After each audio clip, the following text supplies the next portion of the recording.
Praise to God. ఈ video చూస్తున్న అందరికీ, మీ ప్రతి ఒక్కరికి కూడా మన ప్రభు అయిన యేసుక్రీస్తు వారి నామంలో హృదయపూర్వకంగా వందనాలు తెలియజేసుకుంటున్నాను. ఈరోజు మరి దేవుడు నాకు ప్రేరేపించిన కొన్ని విషయాలు మీతో చెప్పడానికి ఈ విధంగా ముందుకు వస్తున్నాను. ఇందులో దేవుని ఆలోచన విధానం ఏంటో మనం తెలుసుకుందాము. ఈరోజు దేవుడు మనకి వాక్యం ద్వారా మనకు తెలియజేస్తాడు, నా ద్వారా మీతో మాట్లాడతాడు. కాబట్టి ఈ సమయంలో మరి దేవుడు నడిపిస్తాడు, ఆయన మీద మన నమ్మకం ఉంచుదాం. కాబట్టి ఆ విషయాల్లో మనం తెలుసుకొని మన యొక్క జీవితాన్ని సరిచేసుకుందాం, మన యొక్క ఆలోచనలను మనం సరిచేసుకుందాం, మన హృదయాన్ని వెలిగించుకుందాం. ఆయన సన్నిధిలో ఆయన మాటలు తెలుసుకొని మనము వెలిగింపబడి అనేకులను వెలిగిద్దాం. మరి ఆయన వాక్యంలో ఆయన ఒక వాక్యాన్ని మనం తెలుసుకోబోయే ముందు మరి మనం తలలో ఉంచుకొని ప్రార్థన చేసుకొని వాక్యంలోకి వెళ్తాం. అందరు కూడా తలలో ఉంచుకుంటే ప్రార్థన చేసుకుందాం. ప్రార్థన. సర్వోన్నతుడ, సర్వాధికారి, సర్వశక్తిమంతుడ, జీవం కలిగిన తండ్రి, జీవాధిపతి, మీకే స్తుతులు స్తోత్రాలు. పరిశుద్ధుడ, పరలోకమందున తండ్రి, ప్రభువా, మీకే స్తుతులు స్తోత్రాలు. నాయన ప్రభు, సమస్తాన్ని సృజించిన సకల కోటి జీవరాశులను, సమస్త మానవాళ్ళని సృజించిన దేవా, మీకే స్తుతులు స్తోత్రాలు తండ్రి. ఈ భూమిని, ఈ సృష్టి అంతటిని సృజించి అందులో అనేక జీవరాశులను పోషిస్తూ, మానవాళ్ళని పోషిస్తూ మహిమ ఘనత పొందుకుంటున్న దేవా, మీకే స్తుతులు స్తోత్రాలు తండ్రి. ఇదిగో నాయన ప్రభువా, మరి మనుషులమైన మేము తండ్రి, నాయన ప్రభుని యొక్క వాక్యాన్ని తెలుసుకుని ఒక పిల్లలుగా నాయన ప్రభువా ఉంటూ నాయన తండ్రి, నీ యొక్క వాక్యం నేర్చుకోవడానికి, నీ యొక్క వాక్యం ధ్యానించుకోవడానికి ఇటు రీతిగా ఈ సమయంలో కూడి ఉండగా మమ్మల్ని జ్ఞాపకం చేసుకోండి. ఈ సమయంలో దేవా మీరే నడిపించండి, మీ యొక్క ఆలోచనలు నాకు అనుగ్రహించండి. ఆయన ప్రభు, మీ యొక్క వాక్యం ద్వారా ఆయన ప్రభు మాట్లాడండి.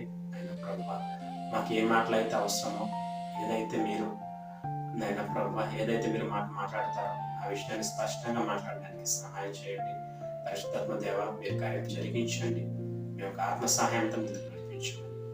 ఈ వీడియో చూస్తున్న ప్రతి ఒక్కరి హృదయాలను మీరు జ్ఞాపకం చేసుకొని మా హృదయాలను నాయన ప్రభు మీకు అప్పగించుకోవడానికి సహాయం చేయగలరని ఈ యొక్క ప్రార్థన మా ప్రభువును మీరు ఎప్పుడైనా యేసుక్రీస్తు వారి నామములో అడిగి వేడుకుంటున్నాం తండ్రి, ఆమేన్. దేవునికి స్తోత్రం. మరొకసారి ఈ వీడియో చూస్తున్న మీ అందరికి కూడా, ప్రతి ఒక్కరికి కూడా పేరు పేరున మన ప్రభువును మన రక్షకుడైన యేసుక్రీస్తు వారి నామములో వందనాలు. మరి ఈరోజు దేవుని వాక్యం నేను ధ్యానిస్తుండగా దేవుడు వాక్యాన్ని మీతో పంచుకోవాలనే దేవుడు నాకు ప్రేరేపిస్తే ఇటు రీతిగా ఈ విధంగా మేము ముందుకు వచ్చాను. కాబట్టి ఈరోజు దేవుడు మాట్లాడబోయే మాటలు ఏంటో స్పష్టంగా మనం అందరి హృదయాల్లో దేవునికి అప్పగించి ఈ వీడియో పూర్తి వరకు మనము ఈ మాటలు వింటే దేవుడు ఖచ్చితంగా మన జీవితంలో కార్యం చేస్తాడు. నేను బలంగా విశ్వసిస్తూ నమ్ముతున్నాను.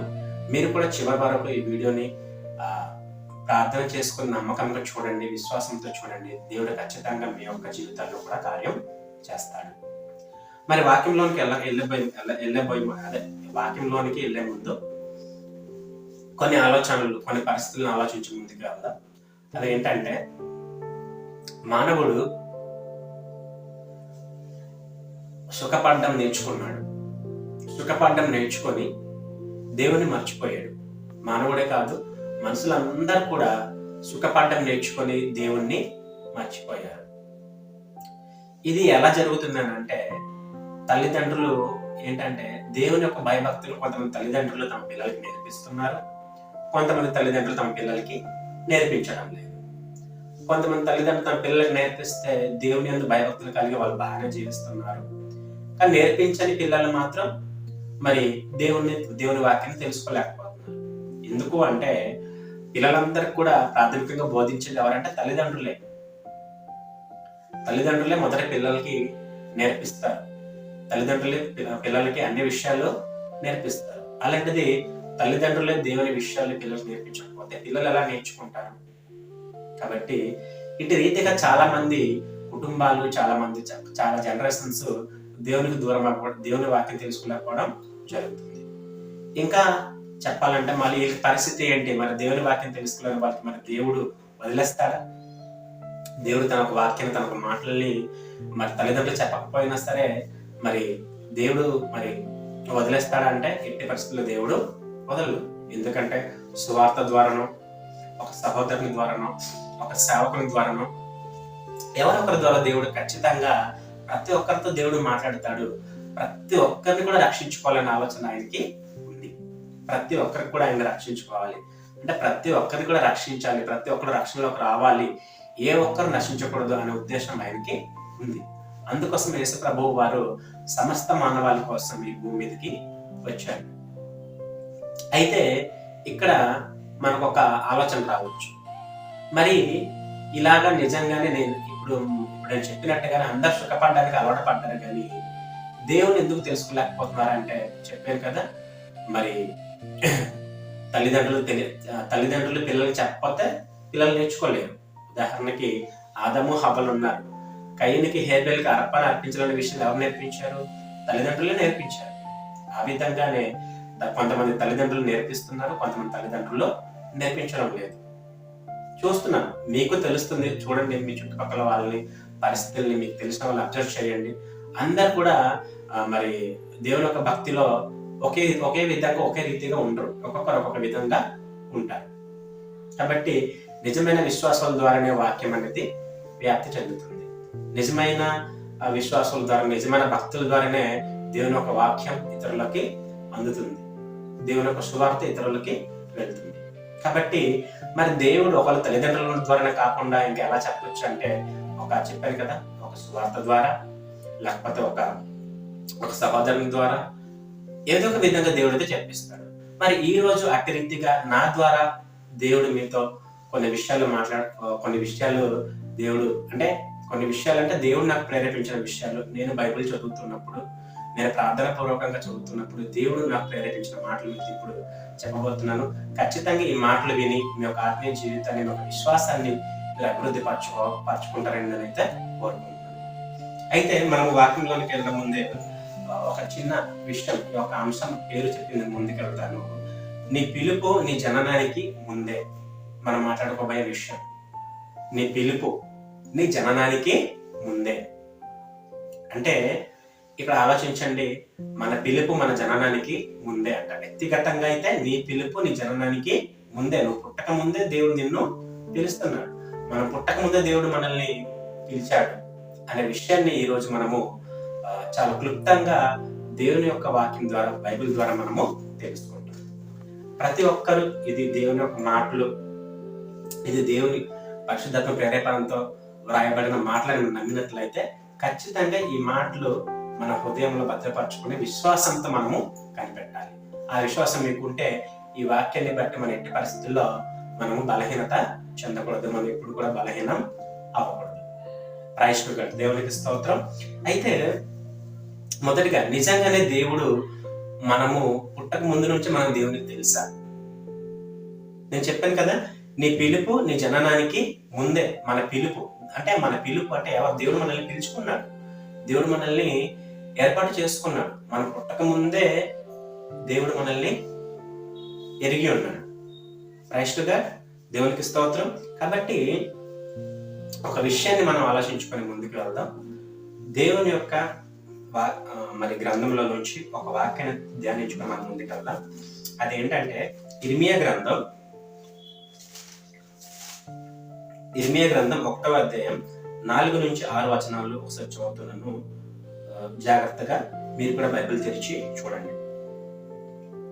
ఇర్మియా గ్రంథం 1వ అధ్యాయం 4వ వచనం.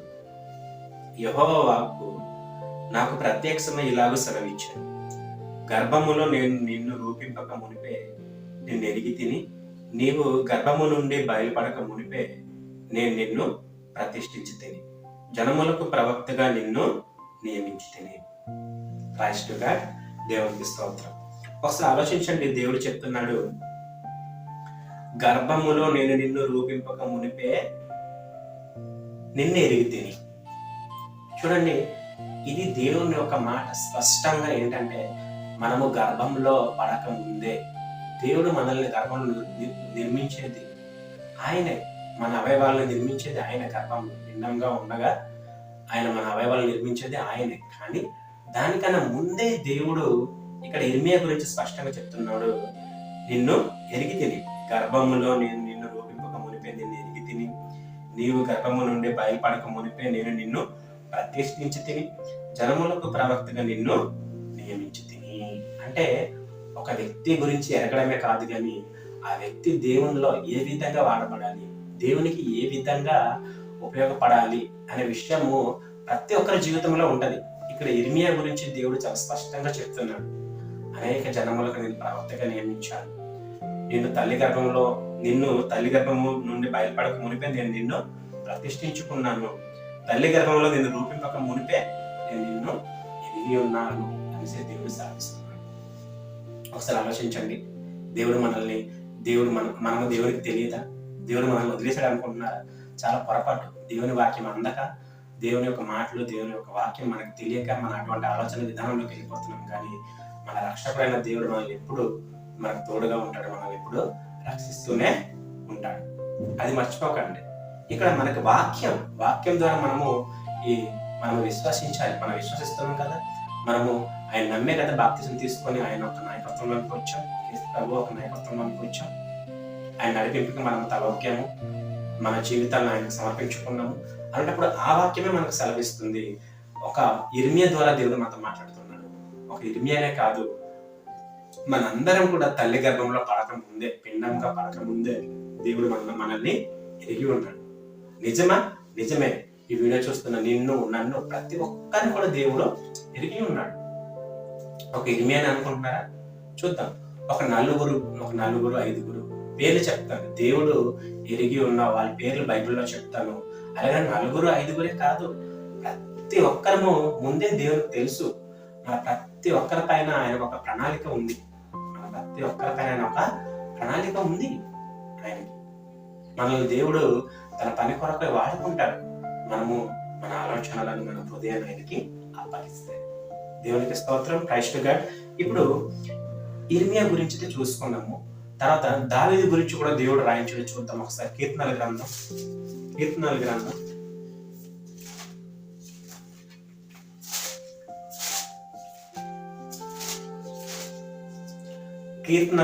139వ అధ్యాయం 13వ వచనం ఒకసారి చదువుతున్నాను. మీరు కూడా జాగ్రత్తగా చూడండి. నా అంతరంద్రియములను నీవే కలగజేస్తేవి, నా తల్లి గర్భమందు నన్ను నిర్మించిన వాడవు నీవే. దేవునికి స్తోత్రం. క్రైస్టుగా దేవుడు ఇక్కడ కీర్తనకారుడు దావీదు ఏమంటున్నారంటే, నా అంతరంద్రియములను నీవే కలగజేస్తేవి అంటే తల్లి గర్భంలో, ఇక్కడ కిందన నా తల్లి గర్భమందు నన్ను నిర్మించిన వాడవు నీవే. అక్కడ ఇర్మియాతో దేవుడు అంటున్నాడు ఏంటంటే, తల్లి గర్భంలో నువ్వు పడక ముందే నిన్ను ఎరిగి ఉన్నాను, తల్లి గర్భంలో నిన్ను నిర్మింపక మునిపే నేను నిన్ను ఎరిగి ఉన్నాను అని ఇక్కడ ఇర్మియాతో దేవుడు అక్కడ మాట్లాడాడు. ఇక్కడ దావీదుతో దేవుడు చెప్తున్నాడు ఏంటంటే, దావీదు దేవుడితో చెప్తున్న మాట ఏంటంటే, నీవు నా తల్లి గర్భమందు నన్ను నిర్మించిన వాడవు నీవే. అంటే ఇక్కడ కూడా దావీదు పరిశుద్ధాత్మ ప్రేరేపణ ద్వారా చెప్తున్న మాట ఏంటంటే, దావీదు కూడా తల్లి గర్భమందు దేవుడే నిర్మించాడంట. నీవు నన్ను కలగజేస్తున్నా, నా తల్లి గర్భమందు నన్ను నిర్మించిన వాడు నీవే, నా అంతరంత్రియములో నీవే కలగజేస్తుంది. అంటే చూడండి, తల్లి గర్భంలో నుండే ఎరిగిన దేవుడు మనల్ని. దానికన్నా ముందే ఒక ఇర్మియా, ఒక దావీదు, ఇంకా చెప్పాలంటే ఇంకా యెషయా గ్రంథం, ఇంకొక వ్యక్తి పేరు కూడా చెప్తాను చూడండి. యెషయా గ్రంథం 44వ అధ్యాయం.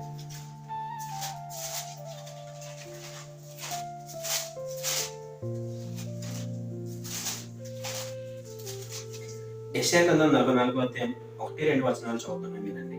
మీరు కూడా బైబిల్ తెరిచి చూడండి. అయినను నా సేవకుడవు యాకోబు, నేను నిన్ను ఏర్పరచుకొనిన ఇశ్రాయేలు. దేవుడు ఆయన్ని ఏర్పరచుకున్నాడంట. ఏం చేశాడంట? దేవుడు ఆయన్ని ఏర్పాటు చేసుకున్నాడు. నా సేవకుడు వైపు నేను ఏర్పరచుకున్న ఇజ్రాయేలు. దేవుడు ప్రతి ఒక్కరిని కూడా ఏర్పాటు చేసుకుంటాడు, ప్రతి ఒక్కరిని దేవుడు వాడుకుంటాడు. కానీ మన ఒక ఆలోచనలు, మన హృదయం, మన ఒక జీవితం ఆయనకి అప్పగించినప్పుడు, మన ఒక ఆలోచనలని, మన మనసుని ఆయన చేతిలో పెట్టినప్పుడు మాత్రమే. తర్వాత ఏమంటున్నాడంటే, వినుము, నిన్ను సృష్టించి, యెషయా గ్రంథం 44:1-2 నిన్ను సృష్టించి గర్భంలో నిన్ను నిర్మించి నీకు సహాయం చేయబడైన యెహోవా ఇలాగో సెలవిచ్చుచున్నాడు. అంటే తల్లి గర్భంలో మనల్ని సృష్టించడమే కాకుండా మనల్ని నిర్మించి మనకు సహాయం కూడా చేస్తాడు దేవుడు. స్వయంగా దేవుడు చెబుతున్న మాటలు మనం దీన్ని నమ్ముకుంటున్నాం కాబట్టి ఆ విశ్వాసం పూర్తిగా దీని మీద మనం ఉంచగలిగితే బాగుంటుంది ఖచ్చితంగా. ఎందుకంటే మన ఈ మాటలు వినేసి వదిలిపెట్టే మాటలు కాకుండా ఈ మాటలు మన హృదయంలో మనము భద్రపరచుకోవాలి. కాబట్టి దేవుడు మనల్ని సృష్టించి, మనల్ని నిర్మించి, మనకు సహాయం చేస్తున్నాడు దేవుడు. చివరి వరకు కూడా మనము ఈ లోకం నుంచి వెళ్ళిపోయేంత వరకు కూడా దేవుడు మనకి సహాయం చేస్తున్నాడు. ఇది యాకోబు గురించి చూడండి. ఇప్పటి వరకు దేవుడు ఇర్మియా గురించి చెప్పాడు, దావీదు గురించి చెప్పాడు, తర్వాత యాకోబు గురించి చెప్పాడు. ఇంకా ఈ యాకోబుని ఎప్పుడు దేవుడు తెలుసా అంటే, వీళ్ళందరినీ కూడా తల్లి గర్భంలో పడక ముందు నుంచే దేవుడికి తెలుసు.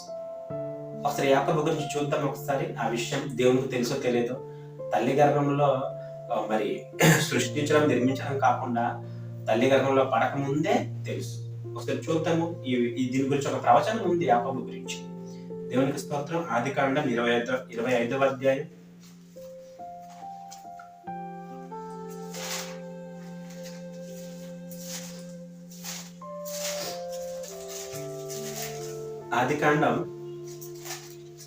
అధ్యాయం 21 నుంచి 26 వరకు చూద్దాం. చూడండి యాకోబు గురించి. ఇస్సాకు భార్య గొడ్రాలు గనుక అతడు ఆమె విషయమై యెహోవాను వేడుకొనెను.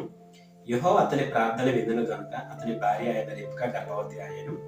ఆమె గర్భంలో శిశువులు ఒకనితోనొకడు పెనుగులాడిరి గనుక ఆమె ఇలాగైతే నేను బ్రతుకుతా ఎందుకని అనుకొని ఈ విషయమై యెహోవాకు అడుగవెళ్ళెను.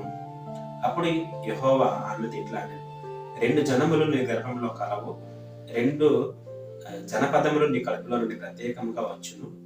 ఒక జనపదము కంటే ఒక జనపదము బలిష్టమై ఉండును, పెద్దవాడు చిన్నవానికి దాసుడగును. ఆమె ప్రసూతికి కావలసిన దినములు నిండినప్పుడు ఆమె గర్భమందు కవలలు ఉండిరి. మొదటివాడు ఎర్రనివాడుగా బయటికి వచ్చును. అతని ఒళ్ళంతయు రమవస్త్రములు ఉండెను కనుక అతనికి ఏశావు అని పేరు పెట్టింది. తర్వాత అతని సహోదరుడు బయటికి వచ్చినప్పుడు అతని చెయ్యి ఏశావు మడిమెను పట్టుకొని ఉండెను కనుక అతనికి యాకోబు అని పేరు పెట్టబడెను. ఆమె వారిని కనినప్పుడు ఇస్సాకు 60 ఏళ్ళ వాడు.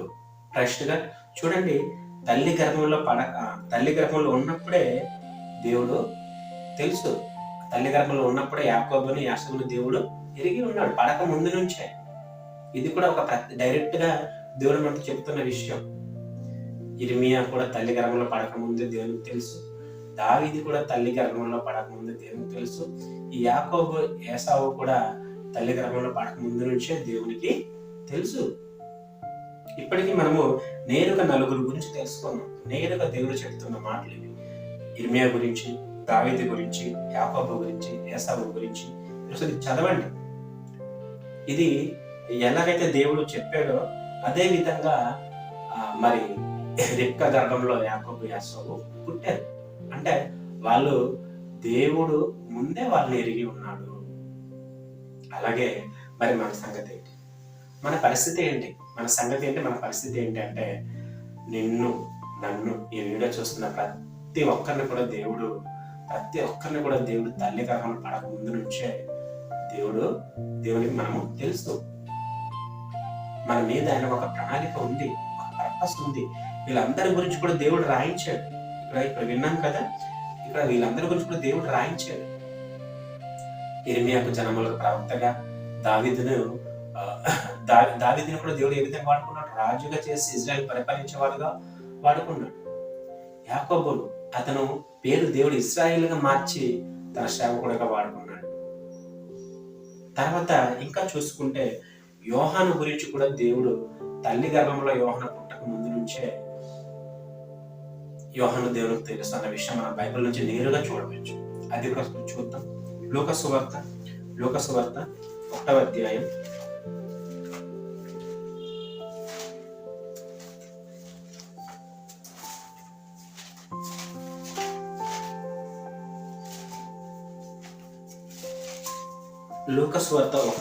13 నుంచి 16 వచనాలు చదువుతున్నాం, చూడండి ఒకసారి.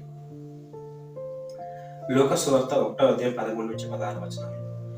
అప్పుడు దూత అతనితో, జకరియా, భయపడకము, నీ ప్రార్థన వినబడినది, నీ భార్య అయిన ఎలిజబెతు నీకు కుమారుని కనును.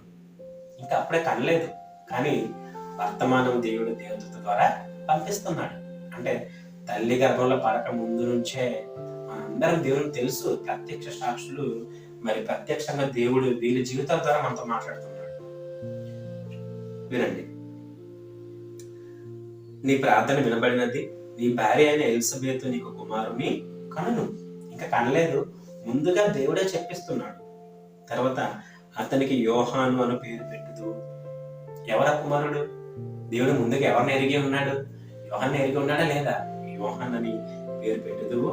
అతడు ప్రభువు దృష్టికి గొప్పవాడై ద్రాక్షరసమైనను మద్యమైనను త్రాగక తన తల్లి గర్భమున పుట్టినది మొదలుకొని పరిశుద్ధాత్మతో నిండుకొనిన వాడై ఇజ్రాయేలుల అనేకులను ప్రభువైన వారి దేవుని వైపునకు త్రిప్పును.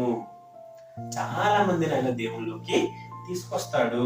మరియు అతడు తండ్రుల హృదయమును పిల్లల తట్టుకును, అవిధేయులను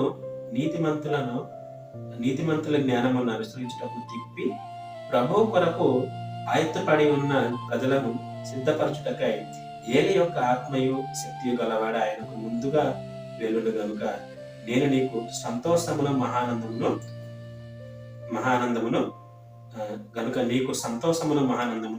కలుగును. అంటే ఒక యోహాను కూడా దేవుడు మరి ముందే తల్లి గర్భంలో పడక ముందే ఎరిగి యోహాను ఒక పని ఏంటి, యోహాన్ని ఏ విధంగా దేవుడు ప్రత్యేకించుకున్నాడు, యోహాన్ని ఏ విధంగా దేవుడు ఏర్పాటు చేసుకున్నాడు ముందుగా తెలియజేస్తున్నాడు. అప్పటికే యోహాను పుట్టలేదు, కానీ దేవుడు దేవదూత ద్వారా బయలుపరుస్తున్నాడు. అలాగే ఆలోచించండి, దేవుడు మనలందరినీ కూడా ఇందులో ఎటువంటి నిస్సందేహం లేదు, ఎటువంటి అసలు ఏ సందేహం పడకుండా స్పష్టంగా దేవుడు ఈరోజు ఈ వాక్యం ద్వారా మనతో మాట్లాడుతున్నాడు. ఏంటంటే ఒక ఇర్మియాని ముందుగా తెలిసిన దేవుడు తెలుసు. ఒక ఇర్మియాని ముందుగా, అంటే దేవునికి పుట్టక ముందు నుంచే ఇర్మియా తెలుసు, దావీదు తెలుసు, యాకోబు తెలుసు, ఏసావు తెలుసు, తర్వాత యోహాను తెలుసు. అంతేకాదు, ఇది ఒక డైరెక్ట్ గా నేరుగా దేవుడు మనతో రాయించిన వాక్యాలు, విషయాలు. కానీ మనందరం కూడా దేవుడికి ముందుగానే తెలుసు. దేవుడు మనల్ని విడిచిపెట్టేవాడు కాదు, ఆయన మనకు సహాయం చేసే దేవుడు. ఒకసారి చూడండి, యెషయా గ్రంథం 49:1-2 కూడా చూద్దాం. యెషయా గ్రంథం 49.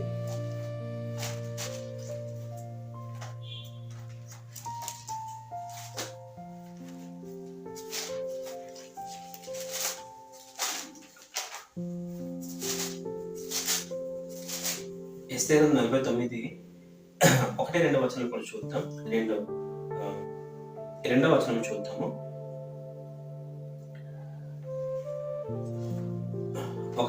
1వ వచనం, 1-2. దీపములారా నా మాట వినుడి, దూరముననున్న జనులారా ఆలకించు. నేను గర్భమున పుట్టగానే యెహోవా నన్ను పిలిచాను, తల్లి నన్ను ఒడిలో పెట్టుకున్నది మొదలుకొని ఆయన నామమును జ్ఞాపకం చేస్తున్నాను. విన్నారు కదా? ఇంకో మాట చూద్దాం. కీర్తనల గ్రంథం 119:73. కీర్తనల గ్రంథం 119:73.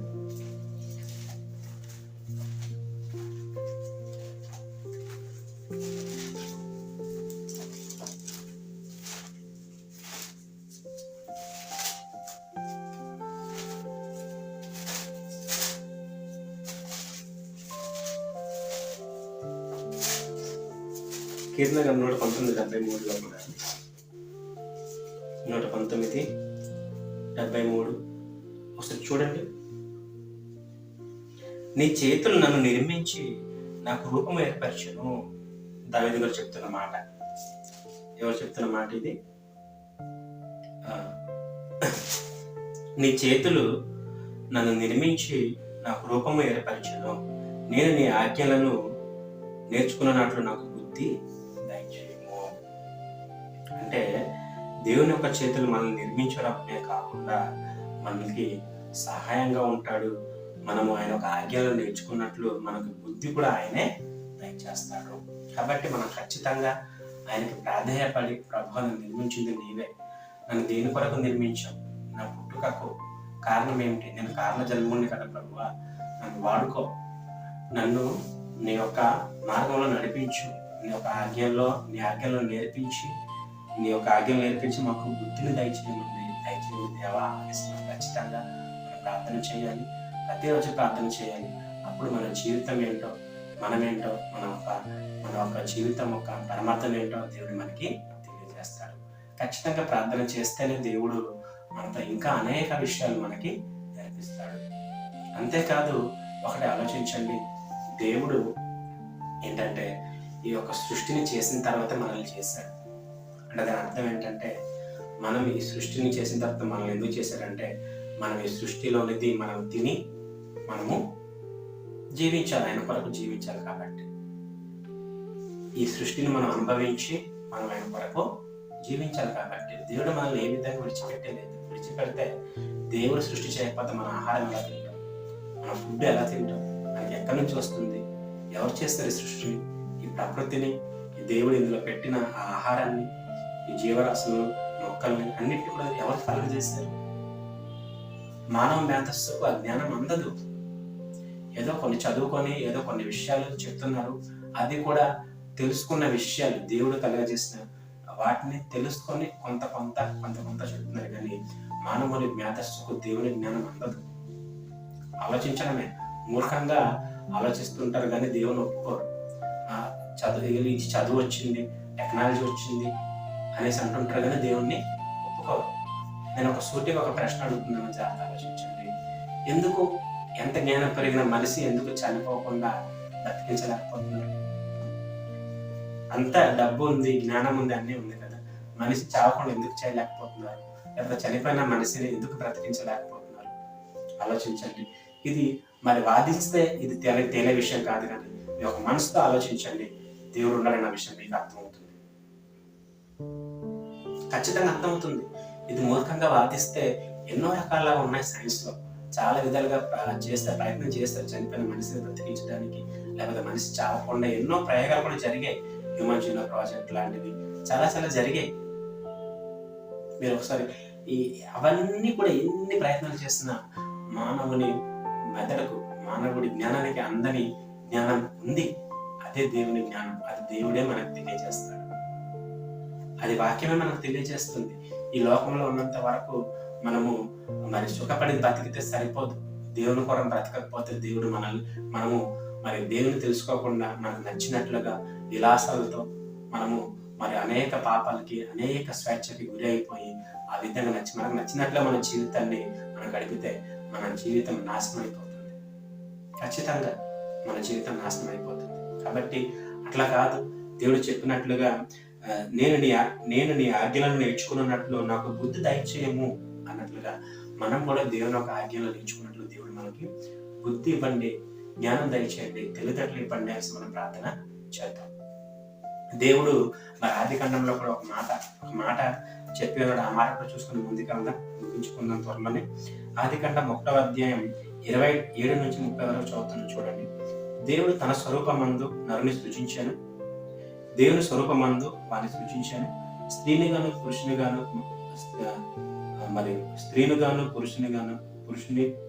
వారిని సృజించాను. అంటే దేవుడు మనల్ని వదిలేదు, మనం తెలుసుకోలేకపోతున్నాం అంతే. దేవుడు తన స్వరూపమందు నరుని సృజించాను, దేవుడు స్త్రీని గాను పురుషుని సృజించాను. దేవుడు వారిని ఆశీర్వదించి దించలు ఎట్లా అనగా, మీరు ఫలించి అభివృద్ధి పొంది విస్తరించి భూమిని నిండించి దానిని లోపరచుకోండి. సముద్రపు చేపలను, ఆకాశ పక్షులను, భూమి మీద ప్రతి జీవిని ఏలుడనే దేవుడు వారితో చెప్పారు. దేవుడు ఇదిగో భూమి మీద ఉన్న విత్తనములిచ్చు ప్రతి చెట్టును విత్తనములిచ్చు వృక్షములు గల ప్రతి వృక్షమును మీకు ఇచ్చి ఉన్నాను, అవి మీకు ఆహారమగును. భూమి మీద నుండి జంతువులన్నిటికీ, ఆకాశ పక్షులన్నిటికీ, భూమి మీద పాకు సమస్త జీవులకు పచ్చని చెట్లన్నీ ఆహారమగునని పలికెను. ఆ ప్రకారం అయ్యను. క్రైస్తుగా దేవునికి స్తోత్రం. దేవుడు సమస్తాన్ని సృజించిన తర్వాత దేవుడు నరులను తన స్వరూపమందు తన పోలికను చేసి వీటన్నిటిని కూడా అప్పగించాడు. కాబట్టి ఆయన కోసం నీతిగా న్యాయంగా బ్రతికితే దేవుడు ఎవరి జీవితంలో ఏది పొదుపు చేయడు. దేవుని మాట మనకి సెలవిస్తుంది కదా, ఆయన ఒక నీతిని రాజ్యాన్ని వెతకండి, అప్పుడు మనకు కావాల్సినవన్నీ కూడా దేవుడు అనుగ్రహిస్తాడు. అది దేవుడు చెప్తున్న మాట. మనం ఆయన ఒక నీతిని రాజ్యాన్ని వెతికే పనిలో ఉంటే ఖచ్చితంగా మనకు కావాల్సినవన్నీ కూడా దేవుడు అనుగ్రహిస్తాడు. అందులో సందేహం లేదు. మనము విశ్వాసం ఉంచాలి ఈ మాట మీద. ఖచ్చితంగా ఈ మాటను పట్టుకొని మనం ప్రార్థన చేసి మన విశ్వాస జీవితాన్ని ముందుకు కొనసాగించాలి. ఎందుకంటే దేవుడు మాట ఇచ్చి తప్పే దేవుడు కాదు. నరులు మాట ఇచ్చే తప్పే వాళ్ళు ఉంటారు, మనుషులు మాట ఇచ్చి మోసం చేసే వాళ్ళు ఉంటారు, కానీ దేవుడు ఆ విధంగా ఉంటాడు. అర్థం చేసుకోండి. కాబట్టి ఇంకా దేవుడి కోసం న్యాయంగా బ్రతికితే దేవుడి కోసం బ్రతుకుతున్న వాళ్ళ కోసం దేవుడు చేసే ఒక మాట చూసి మనము త్వరలో ముగించుకుందాం. చూడండి ఒకసారి ఇర్మియా గ్రంథం 27వ అధ్యాయం 5వ వచనం.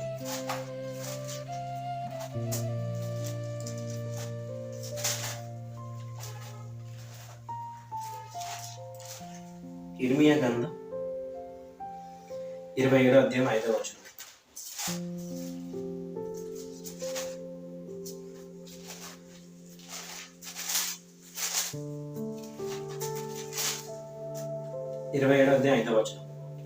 అధిక బలము చేతను, చాచిన బాహు చేతను, భూమి మీద నున్న నరులను, జంతువులను నేనే సృజించి. దేవునికి స్తోత్రం. అధిక బలము చేతను, చాచిన బాహు చేతను, భూమి మీద నున్న నరులను, జంతువులను నేనే సృజించి, ఎవరికిచ్చుట న్యాయమని నాకు తోచునో వారికే ఇచ్చుచున్నాను. సో ఇప్పటికైనా ఈ విషయం ద్వారా మనం అర్థం చేసుకోవాలి. దేవుని కోసం నీతిగా న్యాయంగా బ్రతికితే, ఆయన ఒక సువార్తను నలుగురికి తెలియజేసే విధంగా మనం బ్రతికితే, మనం వెలిగింపబడి అనేకులను వెలిగించే క్రమంలో మనం మన జీవితాన్ని కొనసాగిస్తే దేవుడు మనకి అన్ని సృజించింది ఆయనే. ఈ భూమిని, నరులను, పక్షులను అన్నింటినీ ఈ సృష్టిని కలుగజేస్తుంది ఆయనే. ఆయన ఎవరికి తోచితే ఆయనకి ఇస్తారట. దేవుడు చెప్పి ఉన్నాడు మత్తయి సువార్తలో కూడా, మొదట నాకు నీతిని రాజ్యాన్ని వెతుకుడి, మీకు కావాల్సినవన్నీ నేను అనుగ్రహిస్తున్నాను. మనకు కావాల్సినవన్నీ మన పరలోక తండ్రికి ముందే తెలుసు. కాబట్టి ఇంతగా దేవుడు ఇన్ని విధంగా ఈ రీతిగా దేవుడు మనతో మాట్లాడుతున్నాడంటే, ఈ మాటలు మన హృదయంలో గట్టిగా ఉంచుకొని మన విశ్వాసాన్ని బలపరచుకోవాలి, స్థిరపరచుకోవాలి, ముందుకే వెళ్ళాలి. అయితే నీకు చెప్పాను కదా, ఈ 4-5 గురించి ఆదము, హవ్వ గురించే, లేకపోతే దావీదు, ఇర్మియా, యాకోబు, వీళ్ళ గురించినా లేకపోతే యోహాను గురించినా దేవుడికి ముందుగా తెలుసు. అంటే వాళ్ళ గురించి నేరుగా తెలుసు అని దేవుడు బైబిల్లో రాయించాడు. మరి మన గురించి దేవుడికి ముందుగా తెలుసా అంటే ఆ విషయాన్ని కూడా చూసుకొని మన యొక్క వాక్యాన్ని, వర్తమానాన్ని మనము ముగించుకుందాం. దేవుడు మరి ఆ వాక్యంతో నేరుగా మనందరం మన పుట్టక ముందు నుంచే దేవుడికి తెలుసు అనే విషయాన్ని ఆ వాక్యం మనకి తెలియజేస్తుంది. మరి ఆ వాక్యాన్ని చూసుకొని మనం ఈ వర్తమానాన్ని ముగించుకుందాం. చూడండి, చాలా జాగ్రత్త చూడండి. అందరూ మీ చేతిలో ఉన్న బైబిల్ని ఒకసారి తీస్తే ఒకసారి చూడండి. ఒకసారి అందరూ కూడా చూడండి. ఎఫెసీయులకు రాసిన పత్రిక ఒకసారి తీయండి అందరూ. ఎఫెసీయులకు రాసిన పత్రిక 1వ అధ్యాయం 4-6 వచనాలు చదువుతుంది. చూడండి ఒకసారి. ఎట్లా అనగా, తన ప్రియుని యందు తాను ఉచితముగా మనకు అనుగ్రహించిన తన కృపా మహిమకు కీర్తి కలిగినట్లు, తన చిత్త ప్రకారమైన దయా సంకల్పము చొప్పున యేసుక్రీస్తు ద్వారా తనకు కుమారులుగా స్వీకరించుటకై మనలను ముందుగా తన కోసం నిర్ణయించుకొని, మనము తన ఎదుట పరిశుద్ధులమును నిర్దోషులమై ఉండవాలని జగత్తు పునాది వేయబడక మునిపే మరొకసారి జగత్తు పునాది వేయబడక మునిపే ప్రేమ చేత ఆయన క్రీస్తుల మనలను ఏర్పరచుకోను. మనల్ని అంటే మనందరినీ కూడా దేవుడు ఎప్పుడు ఏర్పరచుకున్నాడంటే చూడండి. ఇప్పుడు అసలు విషయం దేవుడు మనతో సూటిగా చెప్తున్నాడు. ఒక ఇర్మియా, ఒక దావీదు, ఒక యాకోబు, ఒక ఏసావు, ఒక యోహానే కాదు, మనందరినీ కూడా దేవుడు ఎప్పుడు ఏర్పాటు చేసుకున్నాడంట చూడండి. మరొకసారి 6వ వచనం మధ్యలో చదువుతున్నాను. యేసుక్రీస్తు ద్వారా తనకు కుమారులుగా స్వీకరించుటకై మనలను ముందుగా తన కోసం నిర్ణయించుకోండి. దేనికంటే ముందుగా మనము తన ఎదుట పరిశుద్ధులుగా నిర్దోషమై ఉండవలెనని. మనము తన ఎదుట పరిశుద్ధంగా నిర్దోషంగా ఈ లోక మాలిన్యం మనం అంటించుకోకుండా, ఈ లోకంలో కలిసిపోకుండా, మనం మన చుట్టుపక్కల పాపం ఎన్నో రకాల ఆకర్షణలు, ఎన్నో రకాల పాపాలు మనల్ని లాగుతూ ఉంటది. అందులో పడిపోకుండా, అందులో చిక్కిపోకుండా నిర్దోషులము అంటే పరిశుద్ధులమును నిర్దోషులై ఉండవాలని జగత్తు పునాది వేయబడక మునిపే ప్రేమ చేత ఆయన క్రీస్తు మనలను ఏర్పరచుకున్నాము. జగత్తు పునాది వేయబడక మునిపే క్రీస్తు మనల్ని దేవుడు ఏర్పాటు చేసుకున్నాడు. అర్థమైందా? కాబట్టి దేవుడు మనతో ఇంత స్పష్టంగా ఈరోజు మాట్లాడాడు.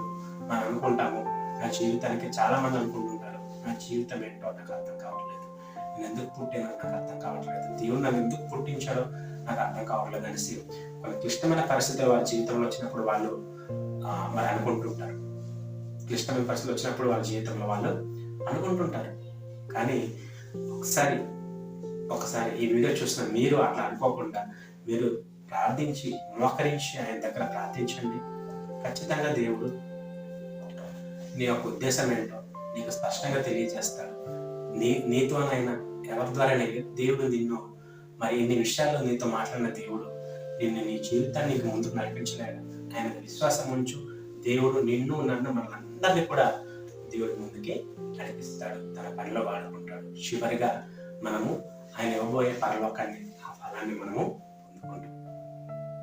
కాబట్టి మీకు ఒకవేళ విశ్వాసపరంగా మీరు ఇంకా బలపడాలంటే దీనికంటే ముందుగా ఇంకో మెసేజ్ నేను చేస్తాను చూడండి. నీతి న్యాయాలు వెతుకుటాయే నిజమైన ఆశీర్వాదం అనేసి ఒక మెసేజ్ కూడా నేను అప్లోడ్ చేస్తాను. అది కూడా ఒకసారి చూడండి, వినండి. మీరు ఖచ్చితంగా బలపడతారు. మీరు ఖచ్చితంగా మీకు విశ్వాసం అనేది పెరుగుతుంది, మీ విశ్వాసం అనేది అభివృద్ధి చెందుతుంది.